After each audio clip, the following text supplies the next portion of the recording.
그림으로 우리에게 보여주시는데, 바로 이 첫 창조 또한 앞으로 하나님이 어떻게 우리를 구원하실지에 대한 그림을 이 안에 담아 놓으신 것입니다. 이전에 이렇게 성경에 대한 깊은 이해가 없을 때는요, 구약 성경을 보면서 이 성경 가운데 있는 이 복음의 메시지를 잘 찾아내질 못했어요. 그런데 이제 학자들과 목사님들이 성경을 더 깊이 연구하고 보면서 이 구약 성경에 나온 이 모든 것들이 이제 예수 그리스도를 통해서 하나님 백성을 어떻게 구하실지에 대한 이런 그림을 이 안에 담아 놓으신 것이구나. 그래서 이 구약 안에서도 우리가 복음을 설교해야 하고 그리스도 중심적으로 설교해야 한다는 그런 운동이 미국에서부터 수십 년 전부터 불어오기 시작했습니다. 저 또한 그런 말씀을 영향을 받고요. 그래서 이 창세기에 저희가 궁창이 창조됐지만 이 안에 담겨 있는 이런 복음의 비밀을 여러분과 함께 나누고자 하는 것입니다.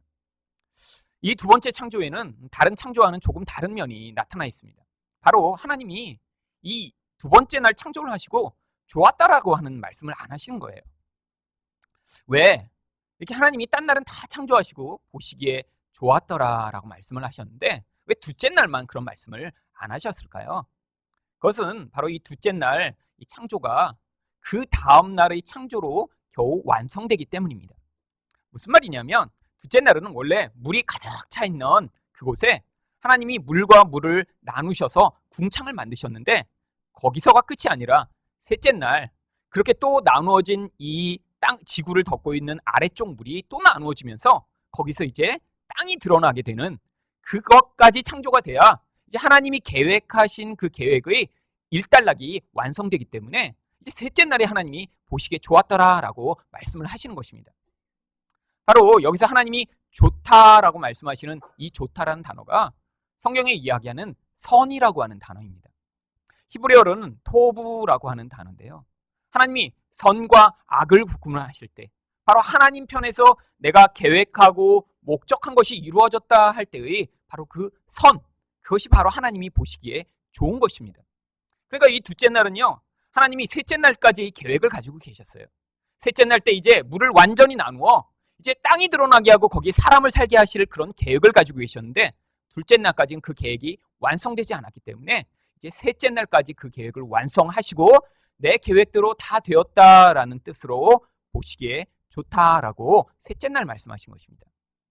그럼 이렇게 가득 덮여있던 물을 그 가운데 이렇게 공기가 가득 차 있는 궁창을 만드신 이 둘째 날의 창조는 이 창조를 통해 하나님이 어떠한 말씀을 우리에게 주시고 계신 건가요? 첫 번째로 죄를 씻고 하나님께 나아갈 수 있는 길이 생겼음을 우리에게 보여주시고자 하는 것입니다.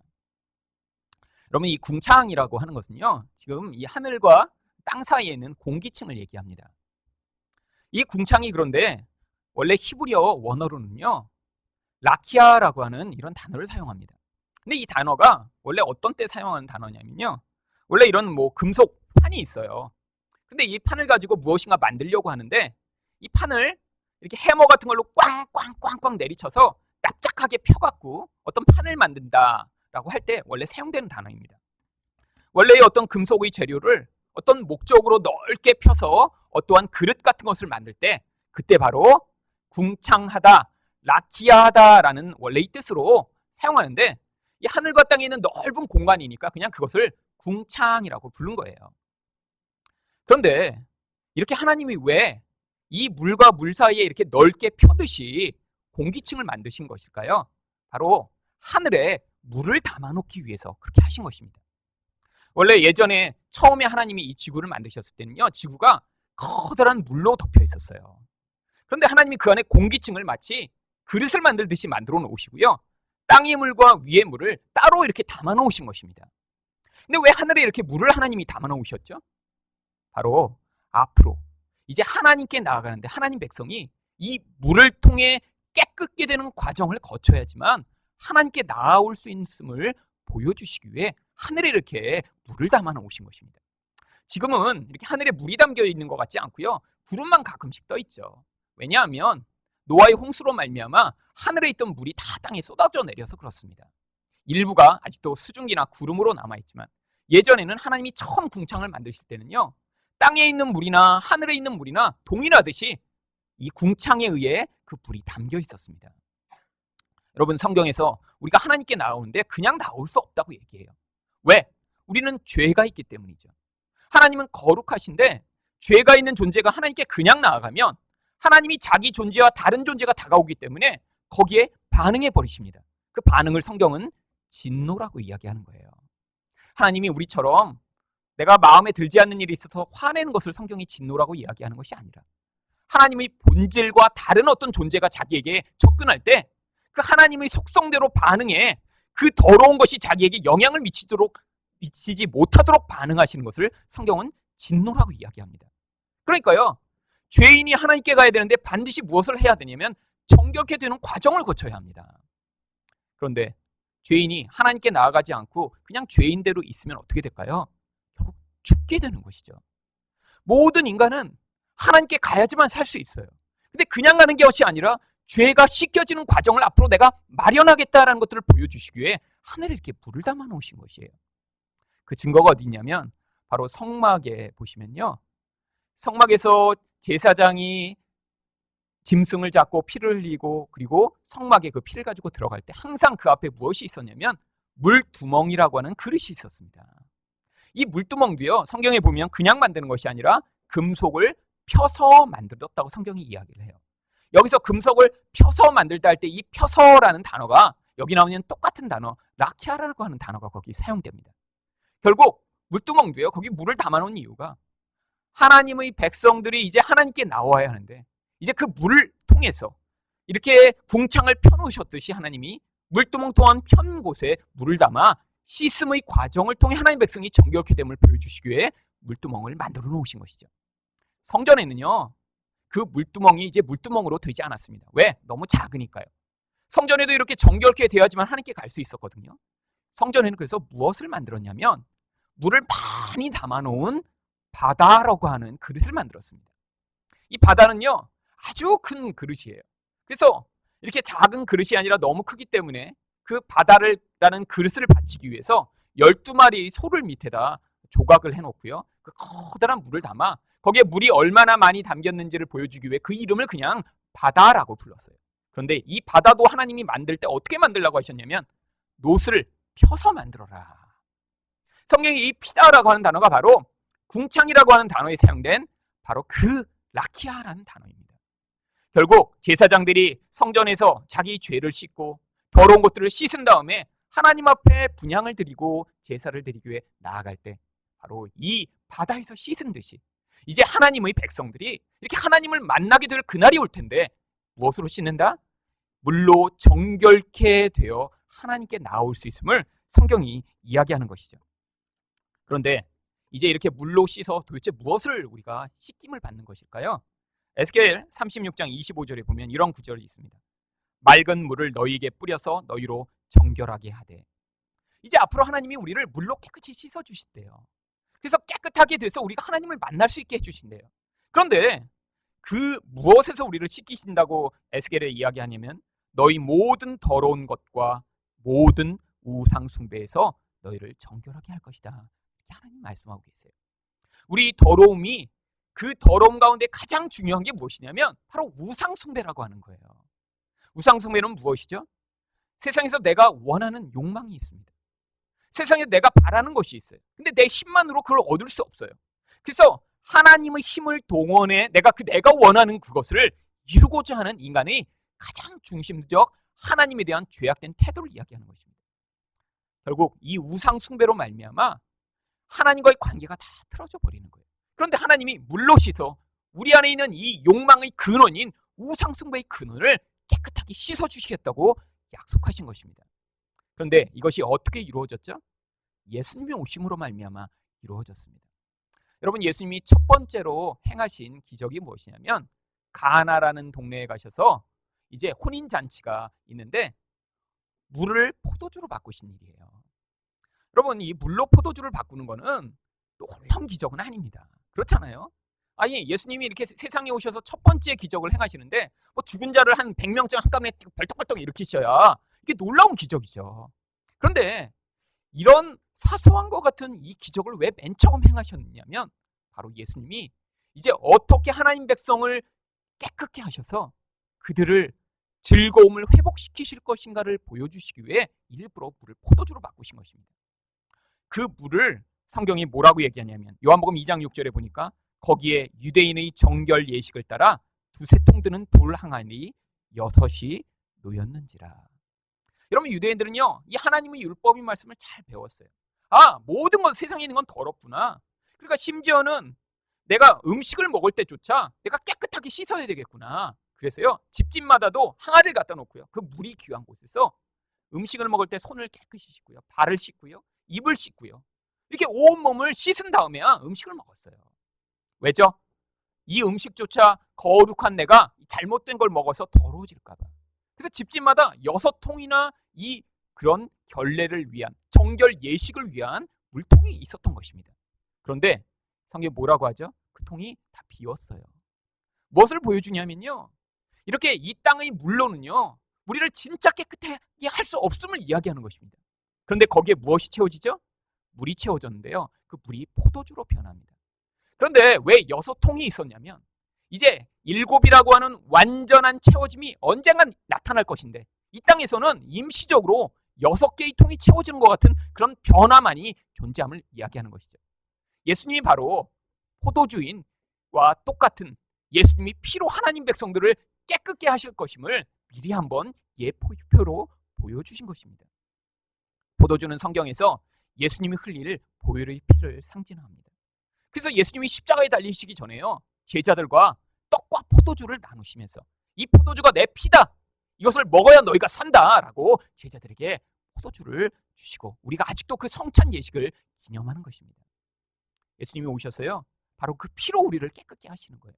그런데 그 완전한 정결케 하는 일, 마지막 7번째 항아리가 채워지듯 거기에서 우리의 완전한 정결함이 언제 일어나냐면 바로 하늘나라 혼인잔치에서 그 마지막 예식이 남아있는 것입니다. 그래서 이 땅에는 6개의 그 물통만이 채워졌는데 마지막 7번째 항아리가 채워지는 그 하늘나라에서 이제 이 땅에서는 우리가 연약하고요, 죄도 짓고요, 그래서 무너지기도 하고 그 죄로 말미암는 고통도 겪지만 그곳은 완전하게 모든 죄가 사라지고 하나님의 놀라운 은혜와 복 가운데 들어가게 될 것들을 미리 보여주신 것이죠.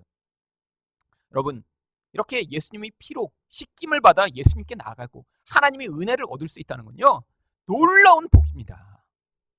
제가 지난 금요일 날 이제 병원에 아파 누워 있는 한 자매를 신방을 하러 갔습니다.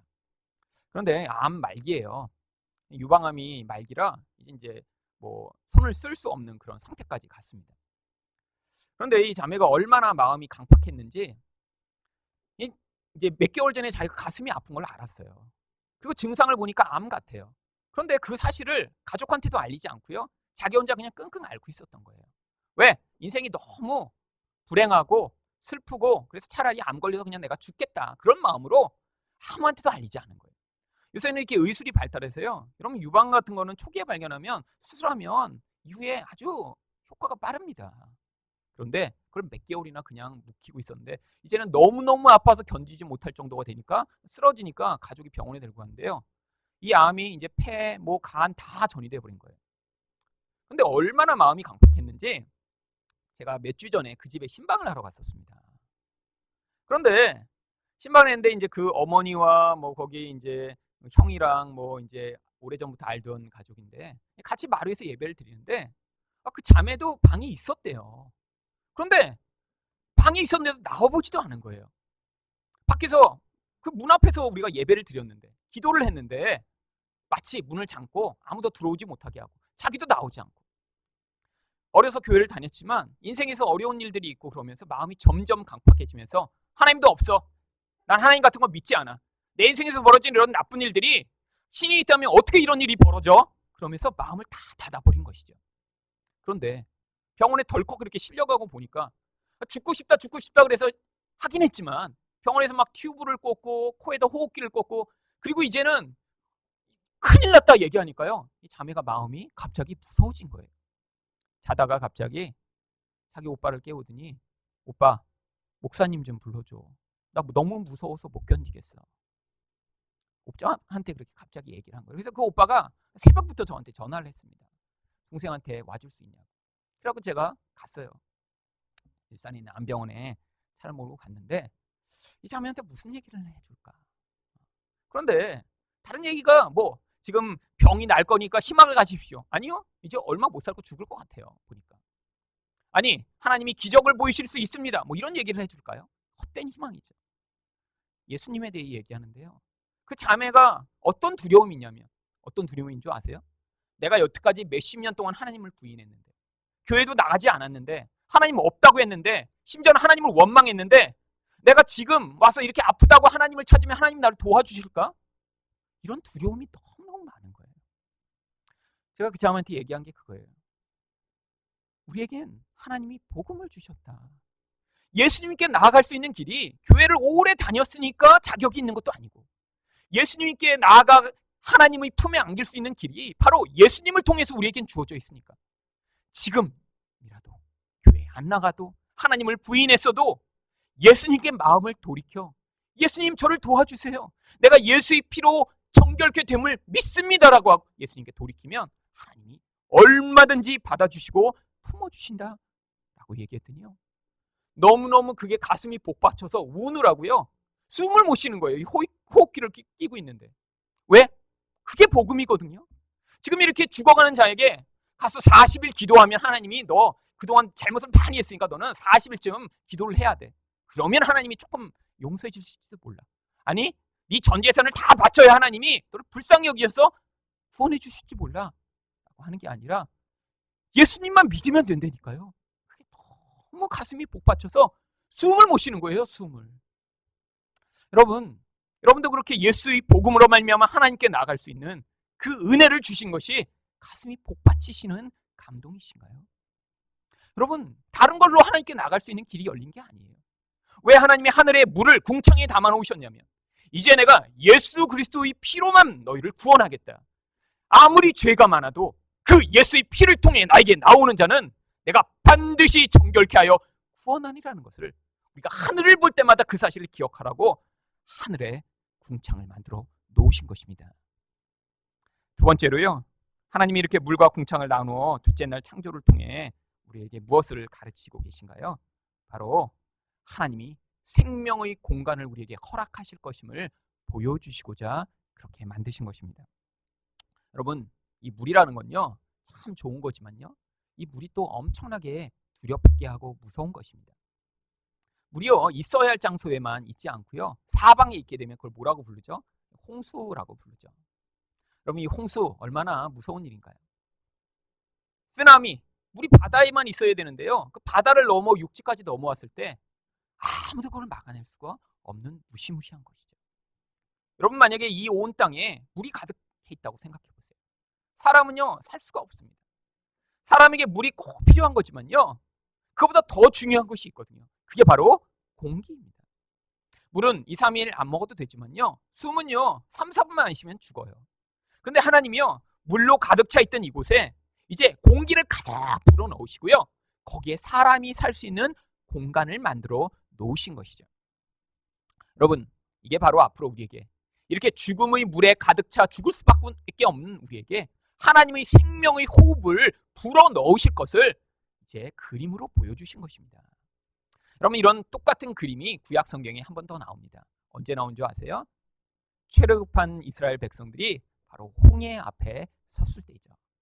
여러분 물이 그들 앞에 가로막혀 있는데 그 물 속으로 들어가면 어떻게 되는 것인가요? 죽는 거예요. 근데 하나님이요 밤새도록 바람을 부르셔서요 그 물 가운데 그들이 걸어 지나갈 수 있는 공간을 만들어내십니다.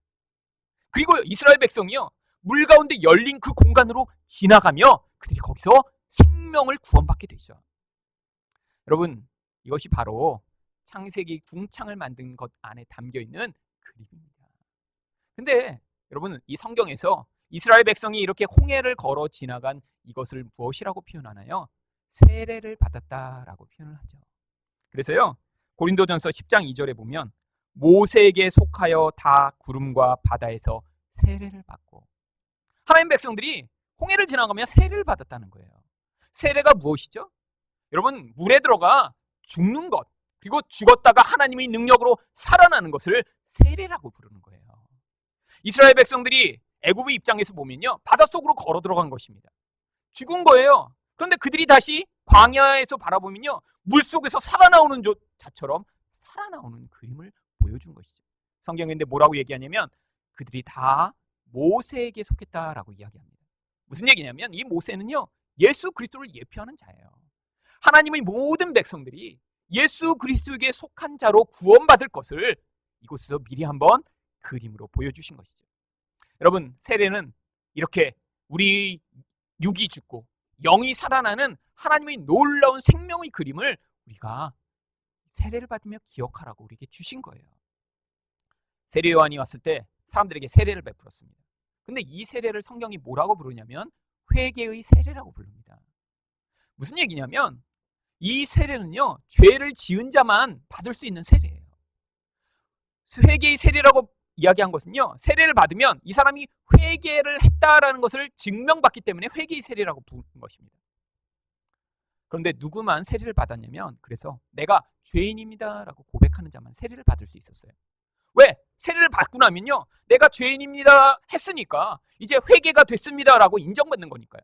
그래서 누구만 세례를 받았냐면 창기, 세리, 군인, 삶 자체가 지저분하고 더러운 사람들만 세례를 받았어요.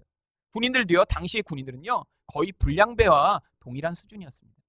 군대에서 월급을 많이 안 주니까요, 칼을 가지고 창을 가지니까요, 지나가다 자기 원하는 거 있으면 다 빼서 가져가 버리는 거예요. 그러니까 사람들이요, 군인들을 너무너무 미워하고 싫어했어요. 근데 자기들도 어쩔 수 없어요. 조금밖에 월급이 안 주어지고 너무 힘드니까 그 힘을 가지고 남의 것을 빼앗는 자죠. 세리요, 당연하게 죄인으로 스스로도 여겼고요. 돈을 위해 자기 영혼을 팔아버리는 자들이 바로 세리와 창기였으니까요. 그런데 그들은요, 자기가 죄인임을 스스로 인정하니까 죄에서 구원받을 수 있는 길이 열렸다 하는 그 소식을 듣자 광야까지 다 몰려온 것입니다. 그래서 세례를 받고 감사합니다, 나를 이렇게 회개의 증표로 세례를 주시니 이제 내가 살 수 있네요. 그러고 그들이 살아난 것이죠. 근데 누구는 세례를 안 받았죠? 바리새인들과 서기관들은 세례를 안 받았어요. 나는 율법을 잘 지키니까 나는 죄인이 아니야 라고 얘기하니까 세례를 받지 않은 것입니다. 그런데 예수님이 이 땅에 오셔서 맨 처음 공생애를 시작하기 전에 하신 일이 바로 세례 요한한테 가셔서 세례를 받으신 일이에요. 세례 요한은 세례를 안 주려고 그랬습니다. 왜죠? 세례를 받는다는 건 예수님이 죄인의 자리에 서시는 거니까요. 그런데 예수님이 기어코 세례를 받으시죠. 성경이 그것에 대해 뭐라고 이야기합니까? 마태복음 3장 16절에 예수께서 세례를 받으시고 곧 물에서 올라오실새 하늘이 열리고 하나님의 성령이 비둘기같이 내려 자기 위에 임하심을 보시더니, 예수님이요, 물속에 들어가신 것은요, 우리를 대표하여 예수님이 물에 들어가 죽으셨음을 보여주는 거예요. 근데 예수님이 물에 올라오시니까요, 바로 성경이 얘기하는 숨, 바람, 공기라고 또 번역되는 하늘의 성령이 예수님에게 내려와 물에서 죽었던 그의 영혼을 살리시는 그림으로 여기에 이렇게 성령이 비둘기같이 내려오신 것입니다. 여러분, 근데 이것은요, 앞으로 일어날 십자가의 사건을 또 모형적으로 하나님 백성들에게 그림으로 보여준 거예요. 원래 예수님은 우리를 대신하여 십자가에 자기가 모든 죄를 가지고 와서 죽으셨어요. 그런데 거기에서 하나님의 성령이 내려 예수님을 살려내십니다. 우리가 어떻게 사냐고요? 마치 예수 그리스도가 죽고 사신 것처럼 그와 연합되었을 때, 나는 실제로 죽지 않아요. 근데 내가 예수님을 믿을 때, 내 영이 예수님과 연합돼 내 죄가 죽어야 할 자리에서 예수님이 죽으신 그 의가 나에게 전가되고요. 그리고 내게 하나님이 그 생명의 호흡을 성령으로 불어넣으셔서 우리를 살려내시는 것입니다. 하나님이 이렇게 물로 가득 차 있던 이 세상에 궁창을 내셔서 공기를 채워 넣으신 것은요, 앞으로 이렇게 내가 예수 그리스도로 말미암아 너희를 살려내고 너희에게 생명의 숨을 불어넣겠다라는 것을 미리 그림으로 보여주신 거예요. 여러분이 그래서요, 하늘을 보시고 숨을 쉬실 때마다 하나님이 나 대신에 예수님을 죽이시고 그분으로 말미암아 나에게 성령을 주셨구나라는 것을 여러분이 깨닫으시라고 하나님이 이 자연 안에도 이렇게 예수 그리스도의 복음의 그림을 담아 놓으신 것입니다. 마지막으로 물과 궁창이 나뉘는 것은 무엇을 우리에게 가르치나요? 죄악된 자들이 심판을 당할 것을 보여주는 것입니다. 여러분, 물은요, 이중적인 의미가 있습니다. 물이요, 이 광야에 살아가는 자들에게는요, 생명이고 은혜죠. 그래서 성경에서는 이 생수인 물을 하나님이 주실 축복, 하나님이 주실 생명을 비유하는 것으로 자주자주 사용합니다. 그런데 물이요, 또 엄청난 공포와 두려움의 대상이죠. 특별히 바다 같은 데서는요, 이 물이 요동하기 시작하면요, 사람이 그것들을 감당해낼 수가 없는 거예요. 그래서 이런 두려움에 사로잡힌 사람들이, 특히 바다 선원들은요, 많은 미신들을 믿고 있습니다. 왜죠? 바다는 인간이 어떻게 할 수가 없으니까요. 이 땅에 살고 있으면요, 내가 어느 정도 예측을 할 수가 있어요. 내 힘으로 추위가 오면 막아도 보고, 바람이 불면 집도 세워보고, 어떻게 막아보겠는데 바다에서는 그게 불가능하거든요. 그러니까요, 하나님이요, 인간을 심판하시고 벌하시는 도구로 물을 사용하셨던 것입니다. 그래서 노아의 홍수 때요, 하늘에서 물이 쏟아지고 바다에서 물이 쏟아지면서 이 땅을 물로 심판합니다. 창세기 7장 11절 12절 보니까요, 노아가 600세 되던 해 둘째 달 곧 그달 11의 날이라. 그날에 큰 기쁨의 샘들이 터지며 하늘의 창문들이 열려 40주야를 비가 땅에 쏟아졌더라.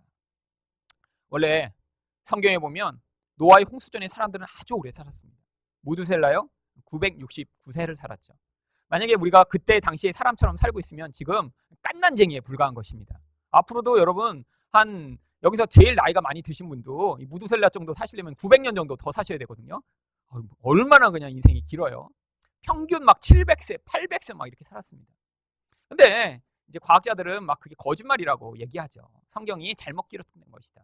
그런데 이 창조 과학자들이 성경을 연구해 본 결과 이 노아의 홍수 이전에는 지구가 수증기로 가득 덮여 있었다고 생각하고 있습니다. 왜냐하면 지금도 북극에 가서 땅을 파면요, 열대에서나 발견되는 그런 식물들과 동물들이 발견되거든요.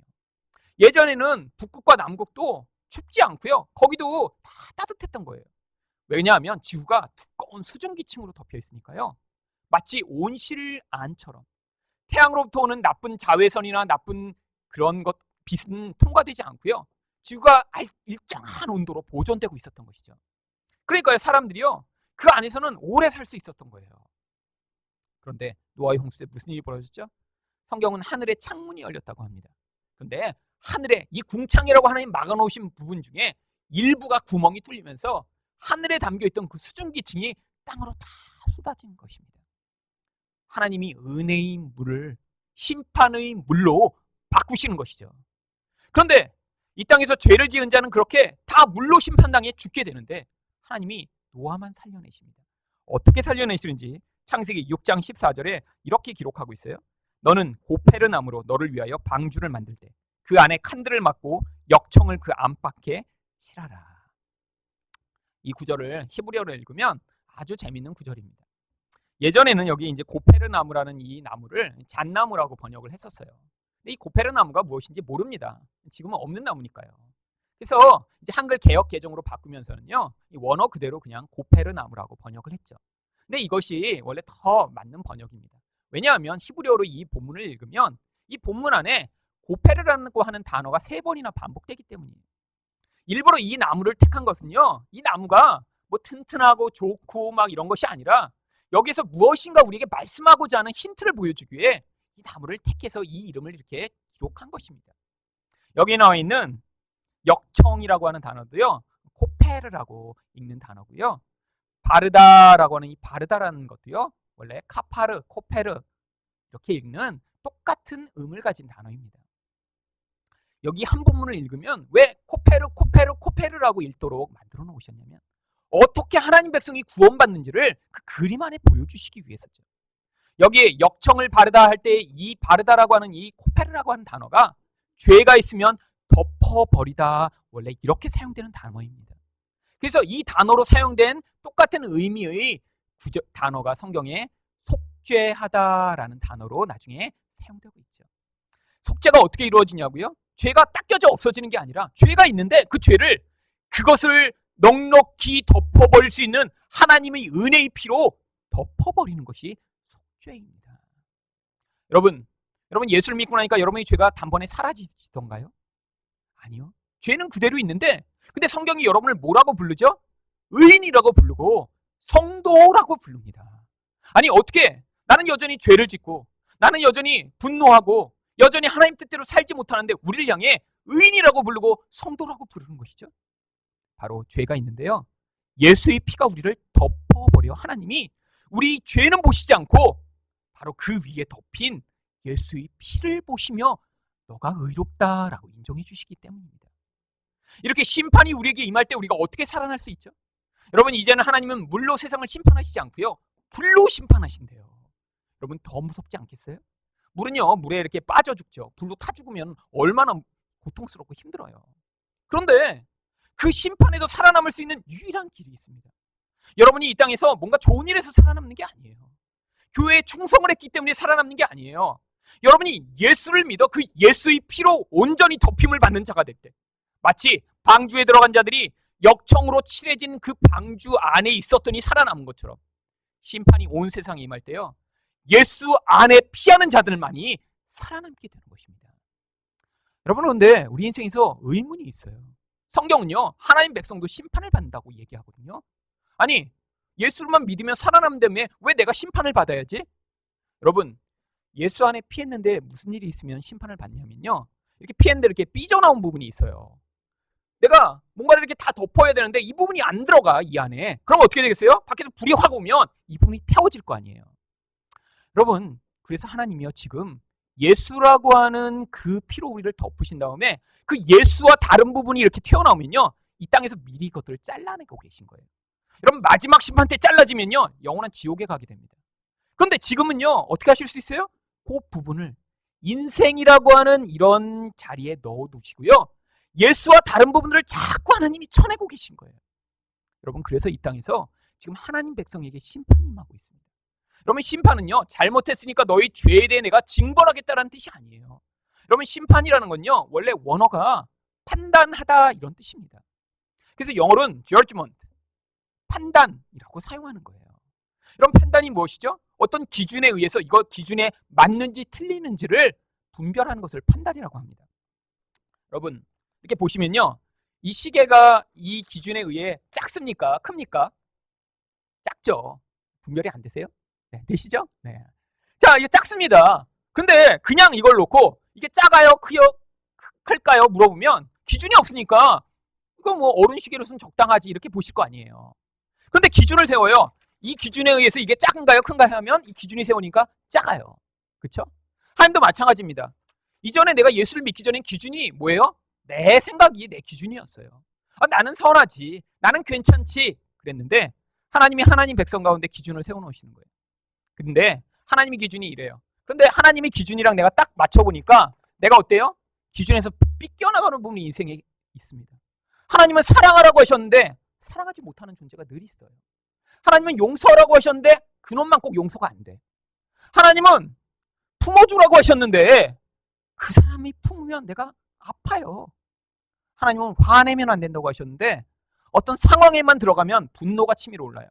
여러분 그런데 그렇게 삐져나온 부분을 하나님이 하나님 백성이니까 그냥 놔두시나요? 아니에요. 이 땅에서 그 부분을 자꾸 지금 건들고 계신 거예요. 그래서 나중에는 어떻게 만드시냐면 예수라는 기준을 딱 붙이면 그 안에 하나님 백성이 쏙 들어가서 하나도 보이면 안 돼요. 나중에 마지막 심판에 갔는데 그때도 이만큼 튀어나왔어.